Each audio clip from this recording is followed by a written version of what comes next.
All right, our next part of a function that we are going to talk about deals with finding the zeros of a function. We call the zeros of a function the input values, so your domain, x values, all of that, input values that result in an output value of 0. Sometimes we'll call these the roots, the solutions, or x-intercepts. An x-intercept is where the graph will cross the x-axis. So when we talk about the zeros, the roots, solutions, the x-intercepts, we're talking about what makes an output of 0, or where does it cross the x-axis, which is where your y value would be 0. Algebraically, if we want to know what makes the function 0, we are going to set the function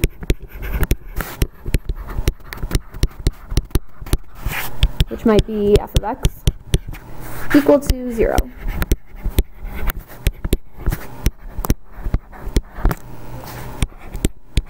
So we want our y value, or our output, to be 0. So set the function equal to 0. Graphically, we are going to look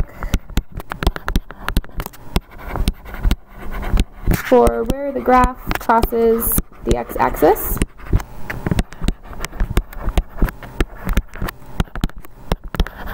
So if you have the picture, you can just look and figure out where it crosses the x-axis, or you can use the 0 feature on your calculator to find that exact value. Either way, we are looking for x values that create an output of 0. So when we talk about the zeros of a function, you can write them in the form x comma 0. So we're going to start algebraically. In these algebra ones, we're also going to review a little bit of our factoring skills from our second year algebra course.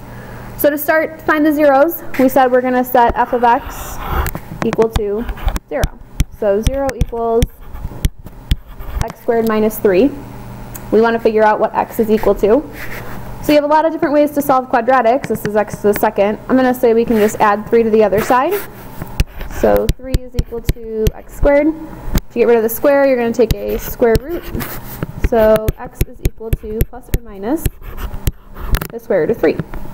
So the zeros are positive square root of 3 and negative square root of 3, which you could also write as coordinate points. If you want to check your work, you can take this x value and plug it in.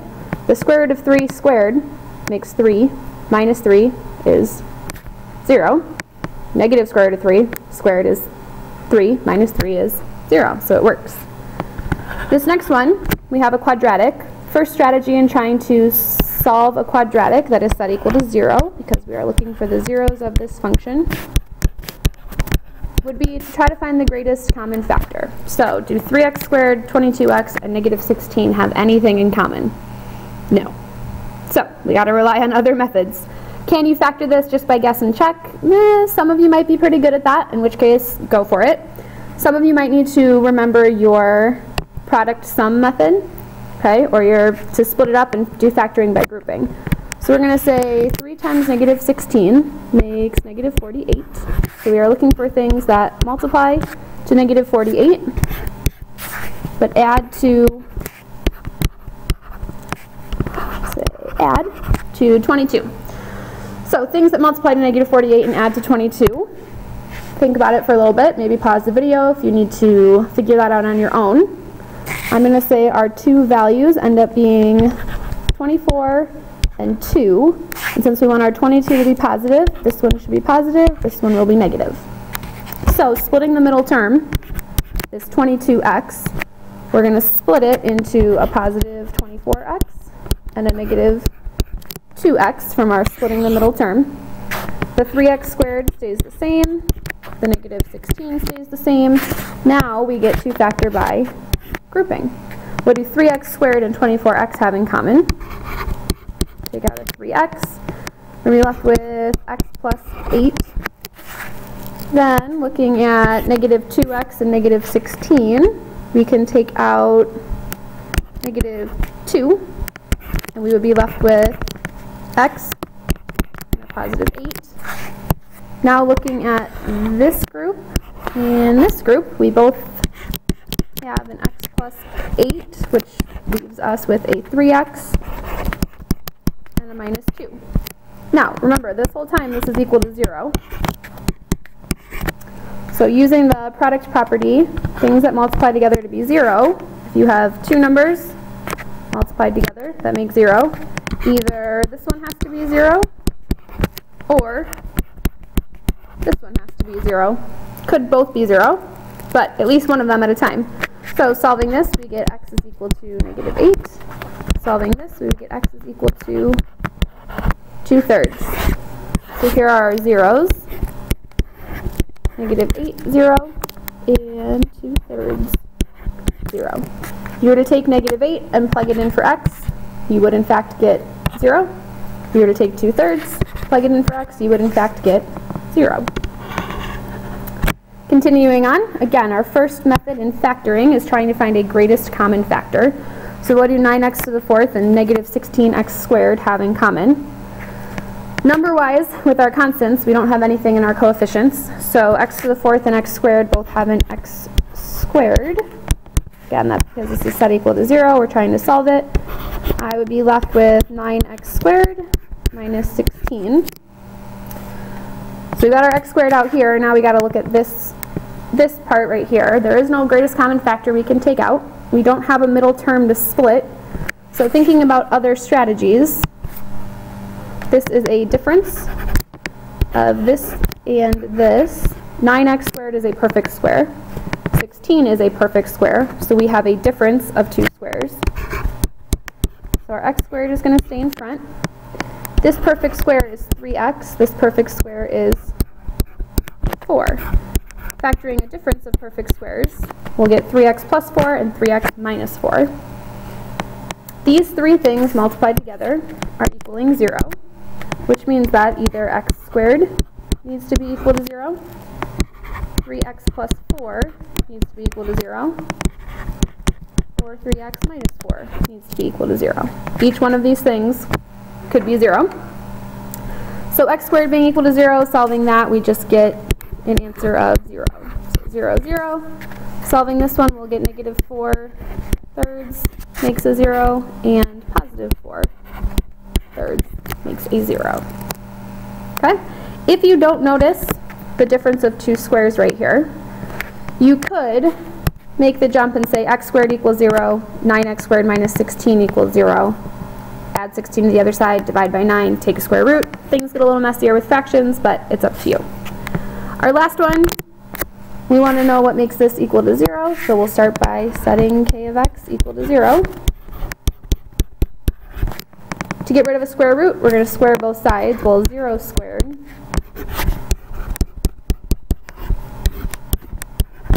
is just going to be 0. Square root and a square are going to cancel each other out. Solving this, subtract 8, divide by 3.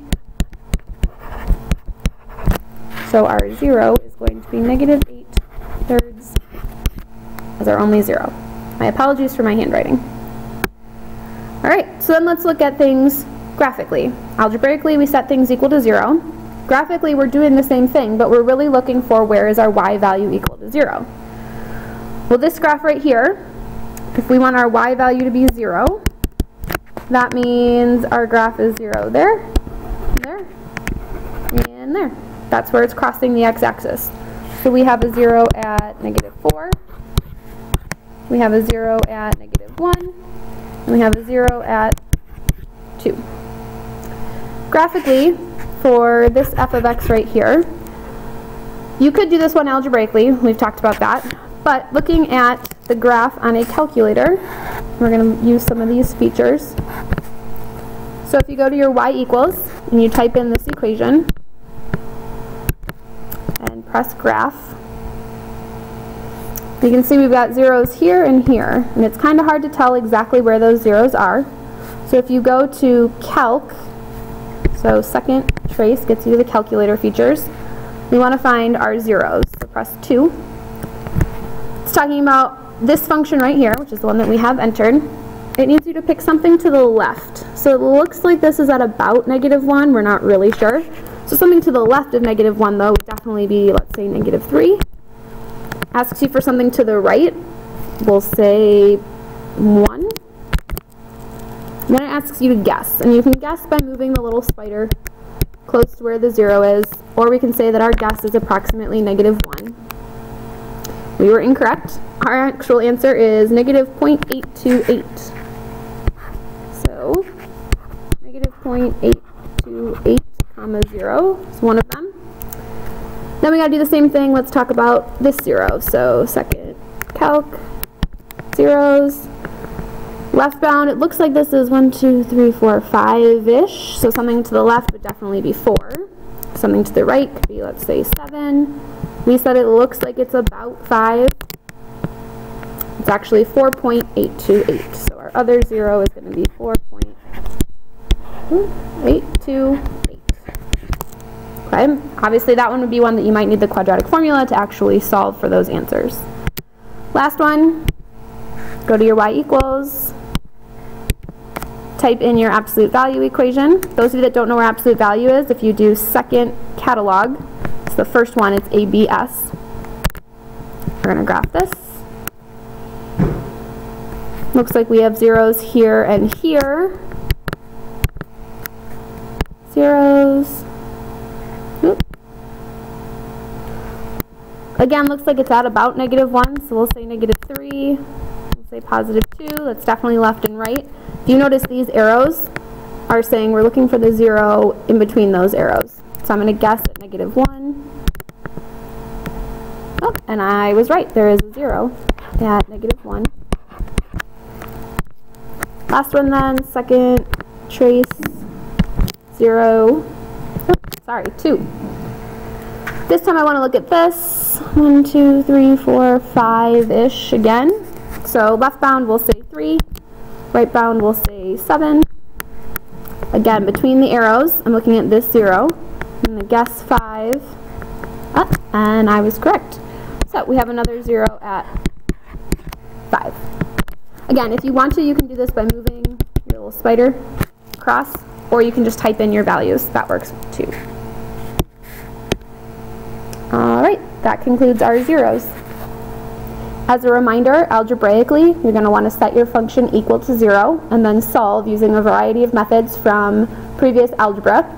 To use your calculator, you want to graph the picture and you're looking for anywhere it crosses the x-axis. So to find that, you can go to the calculator features, select 0, enter in your left bound, right bound, and make a guess, and your calculator will find the answer for you.